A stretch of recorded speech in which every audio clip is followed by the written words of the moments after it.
This is the Balanced Growth Show with Dr. Travis Perry, helping successful business professionals like you achieve balance in their lives.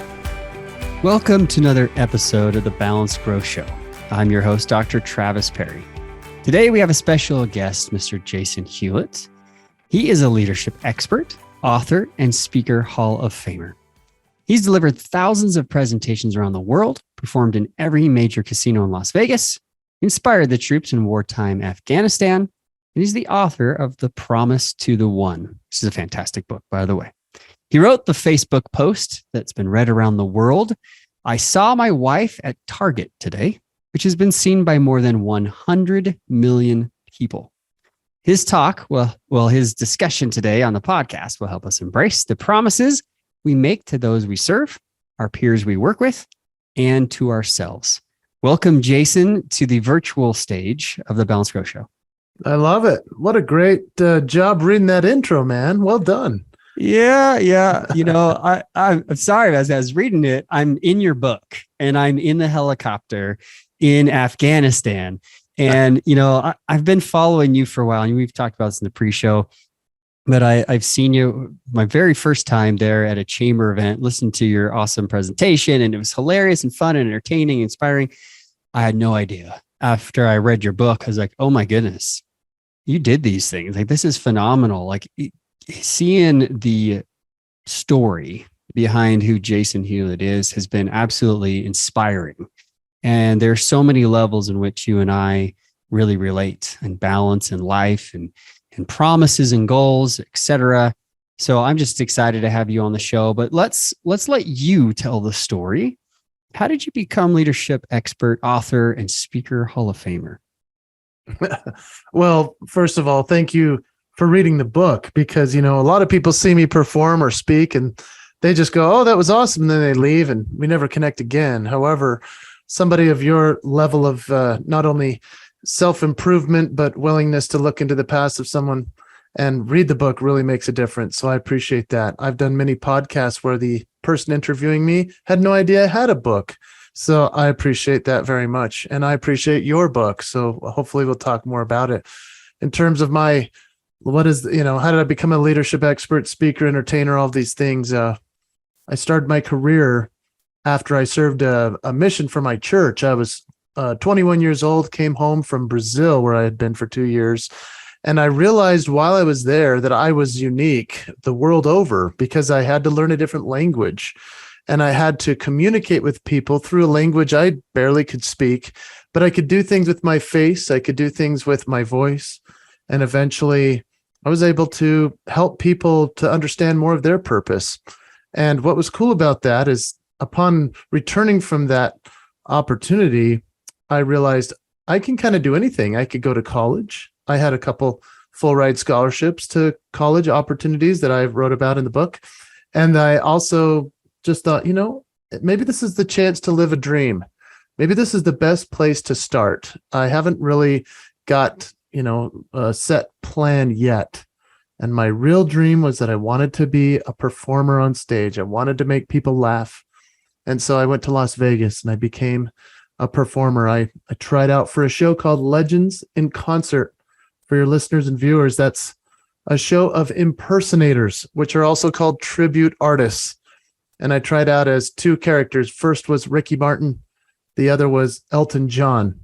And that was quite a fascinating shift from Brazil preaching to being a performer of these two great legends on stage within, it was only about a year and a half later that was happening. So quite a transition.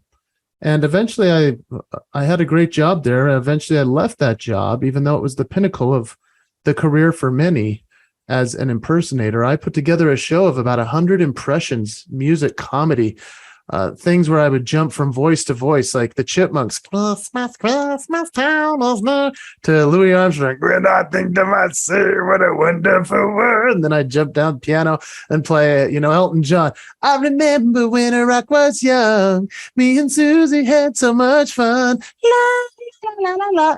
I mean, it was just this wild show that was a family-friendly, Las Vegas-ready, Utah-friendly show.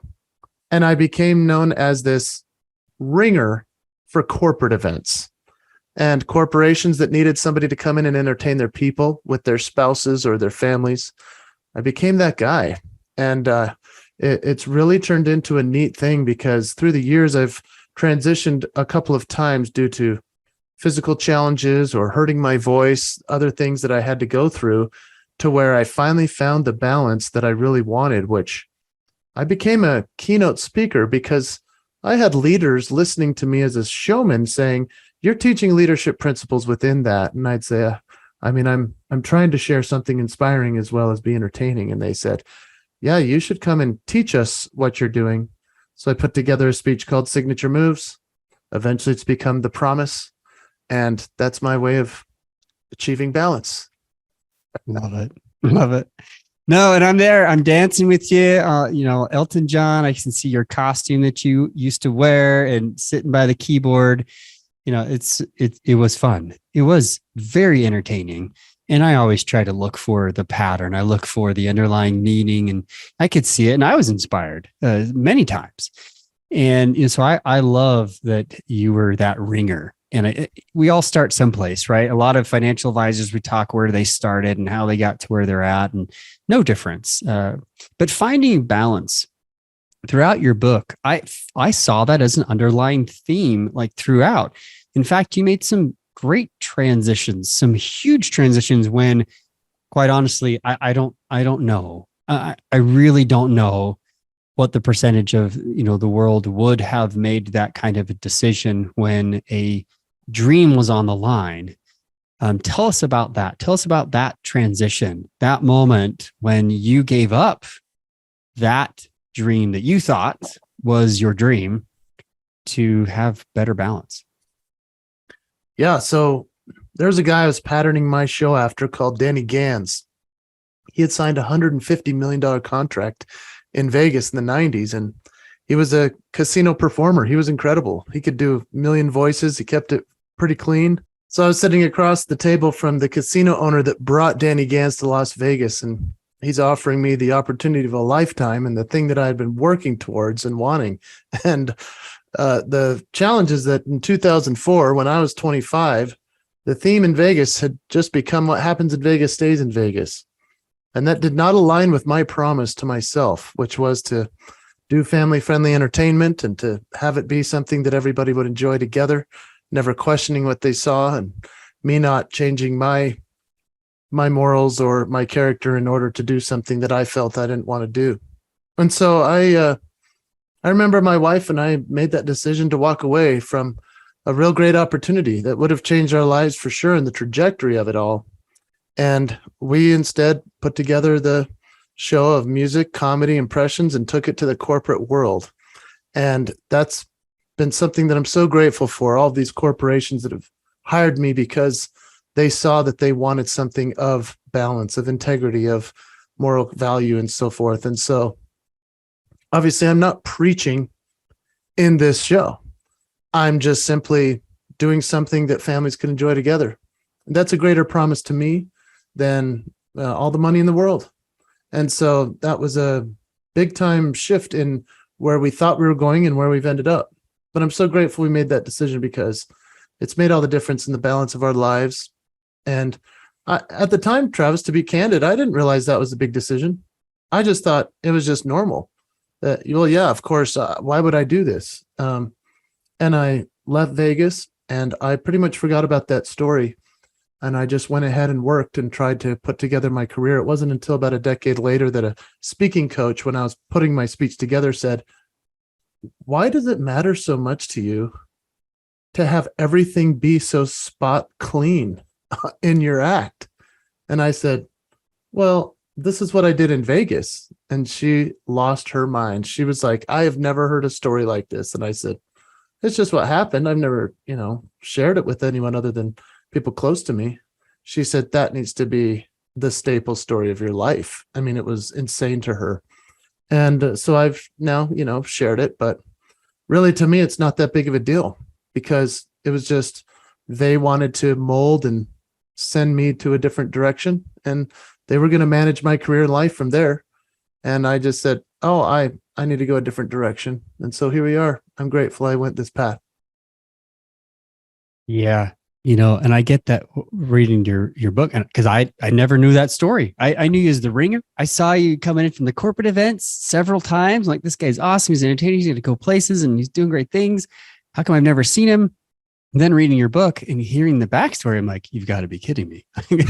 This guy was the next Danny Gans. Like, you were right there. And I think you're better, but don't tell Danny. But anyway, so but I honestly loved your show, everything about it. And I love the book because really you talk about promises as being greater than goals. In my vernacular, values are greater than goals. Yeah. Values and promises are the same. They really are. That's where you and I overlap in a lot of our work and what you do. And so what you're telling our audience right now is your values are what your balance should be. Like, your balance should be based on your highest, most important priorities and values in life. And I can see that by the decisions you've made. It's just who you are, Jason. You're just the promise guy, to coin a friend, that this is just who you are. And when you live that purpose, when you live your promise or your values, you're incongruent with your character. When you're congruent with your character, you can sleep at night, as long as the kids don't come in and wake you up. But you know what I'm saying. And but as you've made this pivot, as you made this transition, and you went forward, I also noticed you brought up your wife, so I'm going to bring her into this. You have a very supportive spouse. You have supportive family. Is that one of the keys to you being able, this is a softball lob approach, is that one of the keys for you being able to grow and scale what you've been able to do with your speaking business? 100%. I mean, gosh, my wife has been the ultimate support to me, and I try to be a support to her as well. In terms of what she wants to do, what she wants to accomplish, her goals and dreams as well. And so we found this balanced approach in terms of what her roles are, what mine are, just like you talk about in your book. Roles defined are helpful when we identify what we're supposed to do with our own purpose. And so I know what I'm supposed to do. She knows what she does, and we work as a great team together. Having a supportive family makes such a great difference. And it's been helpful equally that she'll also call me out on it when the balance is not in alignment anymore. And I'm thankful that we have that kind of relationship where she might say, hey, you're spending a lot of time on your phone when we shouldn't have it out right now. And I'm like, oh, you're right. And so I do talk about that in my speech about the promise to the family, where it's part of the 3 elements of the promise, which the promise is the promise to your audience, your clients, the promise to your family, and the promise to the one, which is yourself. And so when I talk about the promise to the family, I talk about my wife telling me, hey, if you're going to keep your promise to be fully present with us, what do we need to do with that phone? And so I think a lot of us go through that. And what's sad about it is that a lot of parents point at their children and say, hey, you guys are on your phone all the time. Well, I think the kids are actually just following our example. So it's been a powerful thing to have a wife who keeps my promise in check and the balance achieved. Amen and amen. I studying families, looking at parenting, it actually goes both ways, right? We try to teach our children, but our children teach us back. And that's a symptom. Like, you notice something that your kids are doing. Where do you think that they learned it from? Most likely in their own home. Secondarily, maybe their friends in school and out it goes. But likely it's right there. I love that you bring that up. And, I allowed you that softball, and I appreciate allowing me to direct lead the witness here. But yeah, I've noticed that throughout your book. You mentioned your wife a lot. She's a very supportive player on your team, Team Hewlett. So this is a really important thing that I bring up in balance. And I've seen with so many business owners, the ones that have great balance and kept that balance, they always, always, always acknowledge their spouse and their family, helping them, supporting them, keeping them on the same page. So that's fantastic. Now, in the business world, as you've been known for your entertainment and now your keynote speeches. What have been some ways that have really helped propel you forward as an entrepreneur, as a business owner, to scale your business and grow? I mean, we can talk COVID. We can talk about how that's, really set speakers back. I was there, I know, but you in a totally different level than I was. But despite setbacks and challenges, what do you think has helped you to grow and scale your business to what it has become today?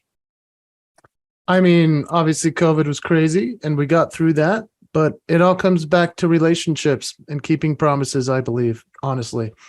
I mean, the fact that I have aligned myself with other speakers that are amazing and we refer each other, as well as I do believe that the better you are, the harder it is to ignore you. I think that's an old Steve Martin quote, be so good they can't ignore you. And I've worked very hard to become better and better on stage. I record every presentation. I watch it back and I rip it to shreds. I have a coach. I mean, I always have a coach. Why would you not? Even the greatest basketball players of all time had coaches, whether it was on the floor or off the floor, chefs, nutritionists, mind coaches, you name it. Some of them had like 10 coaches, and that's why they're the best. And so having a coach has been important for me in many aspects of that as well. And so having, those types of things in my life has made all the difference. I'd say also to level up has been really important to write as much as possible about what I'm speaking about. So on stage, I give this great speech. It's a wonderful presentation. It's a mix, Travis. A lot of people are like, oh, darn it, he's not doing Elton John anymore, because he's now a speaker. No, this is not a boring me standing there speech. This is me performing those greatest impressions that I do and sharing the most amazing comedy that I do to teach you the principles of the promise. That's the difference between me and a normal keynote speaker. And, bless every one of them because each of them have their signature moves and should share their promise to the world. But for me, being on stage and sharing those things that I do, that's something that is something that I crank through. I work on so hard. I want to be better at it. And, as I'm giving these presentations, I'm also writing and finding stories in everything I do about promise making and keeping. So I do have a blog that I haven't missed writing in 10 years every week. On a Sunday, it goes out. It's pretty cool for my readers. And, there's just a lot of cool things like that I've been doing. And I'm grateful that that's helped me to achieve the balance that I've got in my life. Love it. Yeah. You talk about the blog. I'm usually reading it on LinkedIn.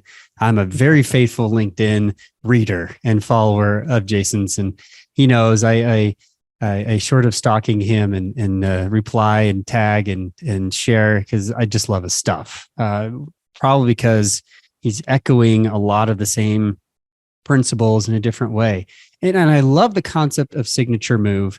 When I write about this in my book, it's not exactly the same, but I call it the work sweet spot. What are the top 3 or 5 things that you just do the best plus you love? And there's a combo there. And what pays you the most? Like it's kind of all of this combination that goes in. But what I love about your writing is I've seen it get better. I've seen it improve. I don't have it. I don't know where it's at, Jason. It's someplace. But I had your very first book. It was like I can't remember what it was called. Yeah, it was Signature Moves. It was like a pamphlet book, and I read it, and I had that. I was like, "Dang, he's doing it!" Like you put yourself out there. It actually inspired me to write my first ebook, which totally bombed. But you got to start someplace, and writing is sometimes difficult for people who aren't writers, right? But you've done a fantastic job of staying consistent. What have you learned by staying consistent as you've been writing? What are some of the pitfalls that have come up, but that you've been able to push back and push through as you've been able to consistently do this and bring it out every Sunday? Yeah, as a writer, I mean, a lot of people think about the blocks of writing and stuff like, what do I write about? Well, start looking around. I mean, in essence, if what you're teaching, speaking, and preaching about isn't in everything that you see, then maybe you need to find something else. But for me, I'm always looking for the next story. And I love it when a promise is broken to me, because then I go, oh, that's a blog. Or if it's, if somebody kept a promise to me, I go, oh, that's a blog. In fact, recently I wrote one just that was very simple about walking into a hotel room. And as a Boy Scout, I remember learning that you leave the place better than you found it. And I always wondered, how can I make a hotel room better that's spotlessly clean? I walked in and the time hadn't been changed for the daylight savings time on the microwave, but it had been changed on the alarm clock. And I walked over, press clock, change the time, press clock again. It took me like 2 seconds. I made the hotel room better that day. That's just a simple promise. Nobody would have known. No housekeeper had noticed for weeks or months since this should have happened. But for me, that's living the promise in its own private way. And so as a writer, it's the consistency of it. It pushes you to find something to inspire others. It also pushes you to live it yourself. It's probably the best part for me. Yeah. Yeah. I love that. I read that yesterday when you dropped that, and I totally can relate. But having someone like that, just find those little details, keeping that promise to yourself, as you talk about in your book, which is fantastic. What would you say? Listen, I know you're a speaker. You're out about. I'm a virtual speaker. I'm on podcasts. I, get asked all the time to give virtual presentations. I know you do as well. I have younger children. And so I made the decision right now in my life, I'm going to work at getting better on the stages, half a dozen of times a year that I can, and work at that. In fact, next week I'm going to a speaking training in New Jersey, and I'm going to get on stage, and they're going to critique me and tell me what I'm doing wrong and do it better and all that stuff. But one day I will jump into the full-time speaking career. That is my dream, being on stage and being able to inspire like you're doing. So talk to me about that balance of being away from the family and, having the balance of that really work away and being home. How do you manage that? How does your family handle that? And I know some of the things you're going to say, but I want you to tell the audience here, and I'll interject as we go, because I think you're a great example of having that balance while being away and speaking. Well, it's kind of you. And truth is, if you can start your career before the kids come along, then they get used to what you're going to be doing. That's first of all, what I would say is the easy way.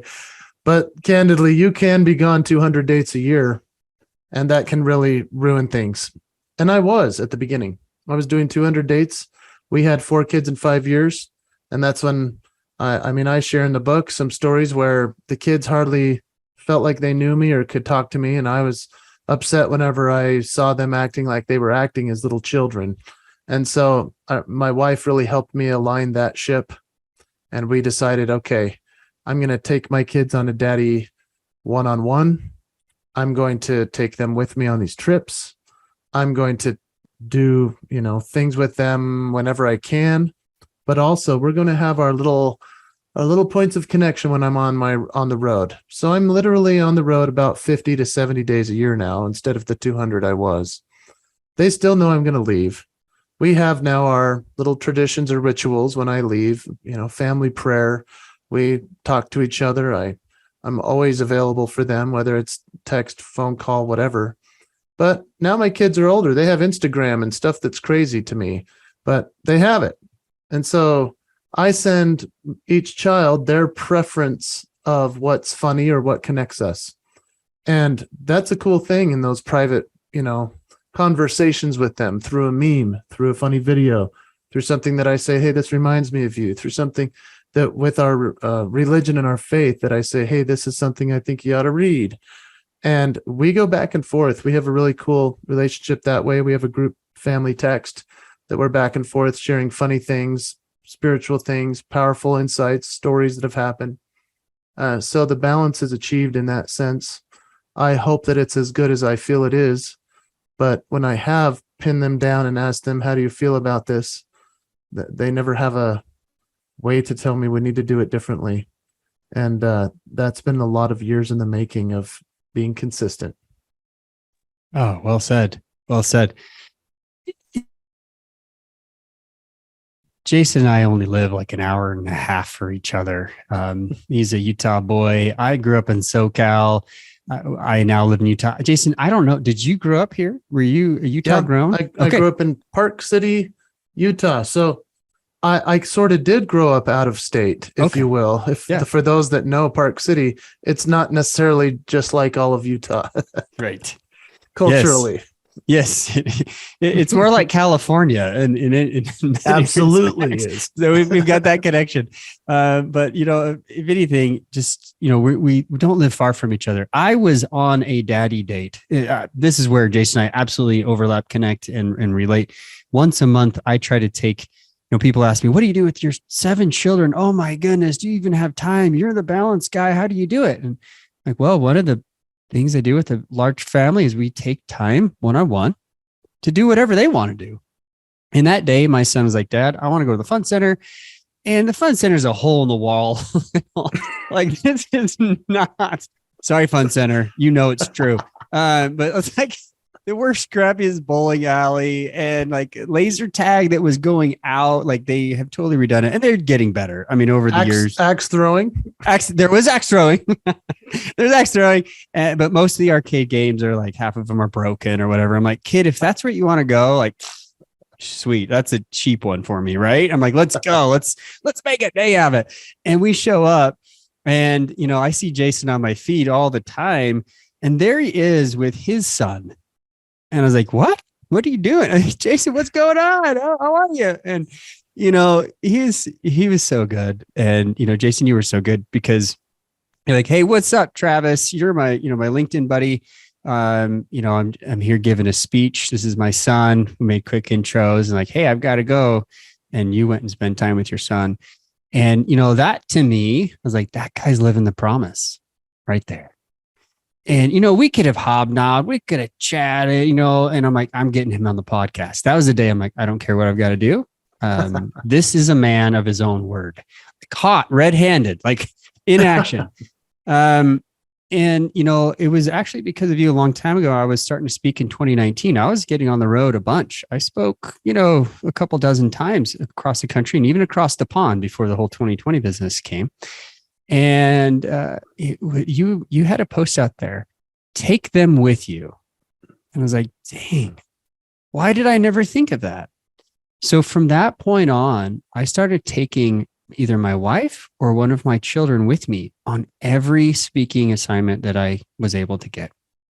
And I don't, if they had to wait in the hotel, if they were in the audience taking pictures, I put them to work if they wanted to, but from like age 12 and up, once they could kind of understand what was going on, they would come with me and we would do the laser tag. We would go out, we do fun things afterwards. And so I really appreciate that, buddy. I appreciate your example. And I know it's hard. It's hard to be on the road and have that balance. And I'm glad that you're able to navigate that and make that work.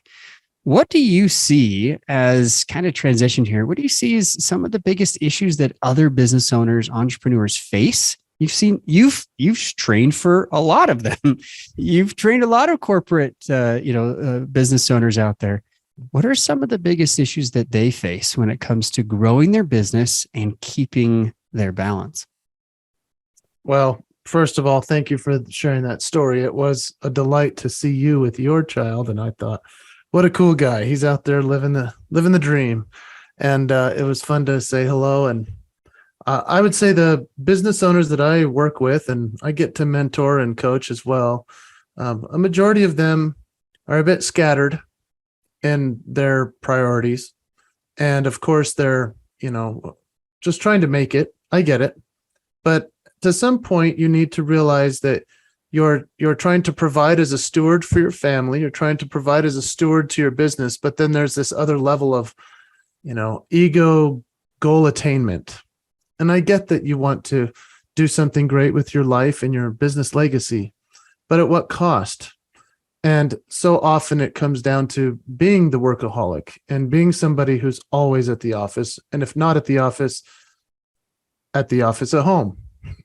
And so I talk quite a bit with these folks about what is the reason for making all of the money when you can have the right amount of money to have the influence you need. But making sure that you spend the amount of time with your family as to the reason you're doing so much. And a lot of people, I feel that especially successful business people have a book in them. They have a speech in them. They have something way more that they really want to do. And I wrote about it in my book. It's kind of, I call it the Promise Legacy Project. And I say, what would you be guilty of if the plane starts going down while you're traveling and you know you forgot or never finished a certain project? What is that one thing that you would be like, obviously I'm going to miss my family. I'm so sad I'm going to die. But what would be that one thing that you say, dang, the music never got out of me? I never recorded the podcast. I never did a live stream. I never wrote that speech. I never told my friend I love him, whatever it is. So I call it the Promise Legacy Project because I say, just consider for yourself that your time is limited and it is now time to start working on that one thing. And for a lot of these business owners, it is, oh, I need to start writing, or I need to put my speech together, or I want to put a foundation together. A lot of people then even go and, hire a guy like you to help them with their financial and their insurance situation, which is smart. I grew up, man, you and I have such a congruent existence. I mean, I grew up thinking I was going to be in your industry. My dad was very successful in it. And so I love what you do and I appreciate it. But my dad growing up, I remember watching him read the obituary every morning. And so for me, a lot of it is about how can we live a life to which our obituary can be something that's really significant, that we've done something great with our life, but we've been a wonderful person. And when I talk to those leaders, that's a helpful way to look at life, is to look backwards and to plan that way.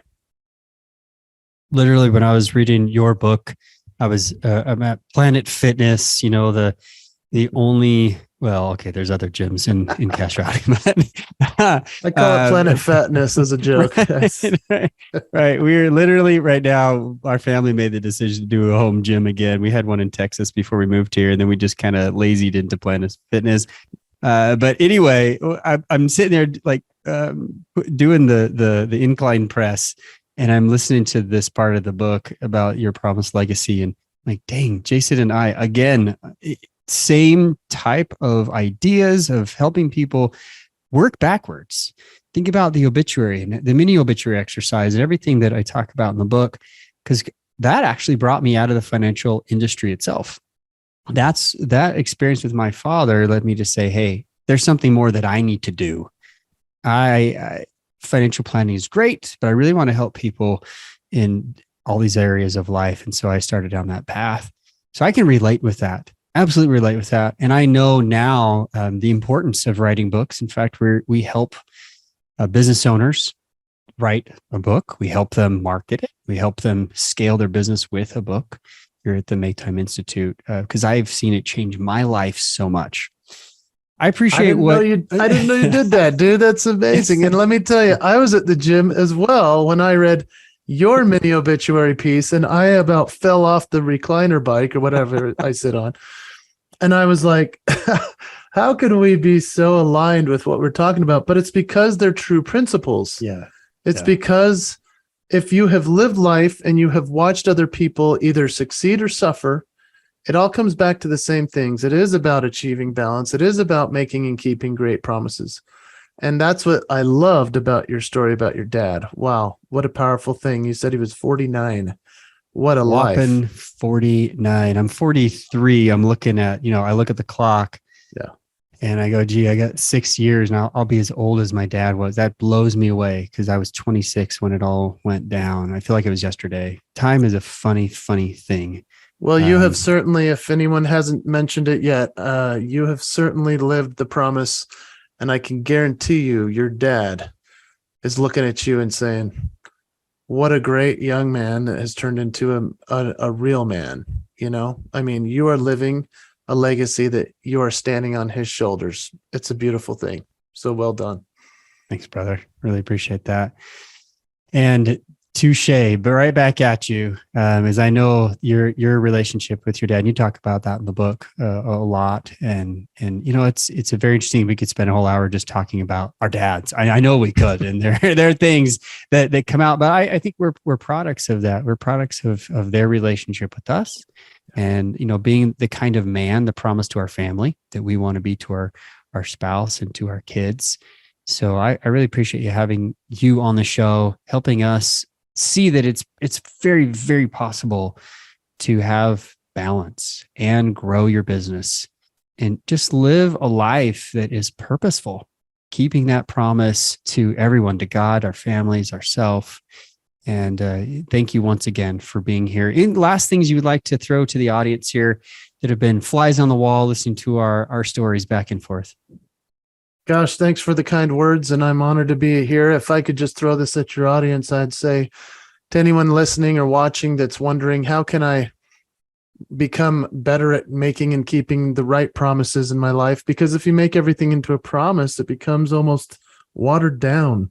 And so I like to say, why set a goal when you can make a promise? And that's not to say goals aren't important. Of course they are. But if you've ever set a goal and you missed it, you can just set another one. Whereas if you make a promise and break it, that's a one and done. So I'd love for your listeners and viewers to think to themselves, what are my sacred goals that are my promises? What are the non-negotiables? Because so often a promise feels almost like it's unaccountable, and yet it's highly attainable if we're willing to give ourselves the chance to work towards something. But I like to say that a goal is a particular, where a promise is a proclamation. So let's say that you set a goal to get to the gym every day, and you can't achieve that because you're out of town. Well, now have you broken the promise? No, because if your promise is to live a healthy life, then all the particulars fall into place when we set the goals to get there. Let's say you're out of town. Can you still eat healthy? Can you still walk around that airport? Can you still jump down and do some push-ups? There are simple ways to do it. I would love for your audience to come up with their promise proclamation for their life. And the promise proclamation for me, when it comes to the people that I serve and work with every day, is that I'm going to spread joy. That's the whole promise. Everything else underneath that umbrella is captured by, I'm going to spread joy in everything I do. So whether that means sharing a silly face like, hey, what's happening to this Zoom call, with my lips, or something funny that I can do to bring some joy, that then encapsulates everything that I do. Even if I get a bad email or a bad phone call, a bad review, a bad comment on social media, how can I spread joy in that? And that has driven my life to be able to say, I know I can achieve balance. I know I can keep the promise as long as I have my promise proclamation in place. And it would be fun to hang out with any of your friends on LinkedIn as well, Travis. And I wanted to show you my book, The Promise to the One. It is the promise to yourself. And so there it is. It's available on Amazon. I'm sure they have plenty left. Please. Yes. Please keep Amazon up and running to send that book out. It's been fantastic. I need to re-listen to it because of the ways that you've put things I just love your perspective. Those goals that really become those top really important goals, their promises. This is how we align those most important goals are what I've found when individuals are keeping those promises, that's when they feel balanced. And it's as they're keeping that balance, growing their business, they're able to do both. They're able to have great, credible, scalable growth in their business while keeping that promise to themselves of balance. So thank you, Jason, for being here. You guys definitely check out Jason. He's on LinkedIn. Check out his blog, jasonhewlett.com. Hire him to speak for your group.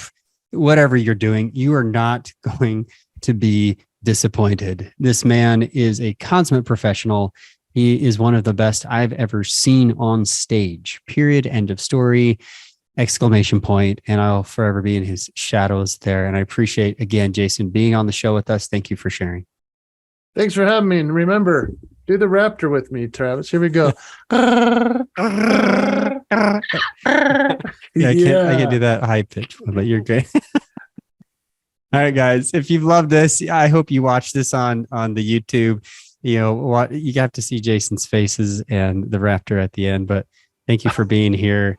Like, share, subscribe, review, and remember, keep those promises and live life on purpose.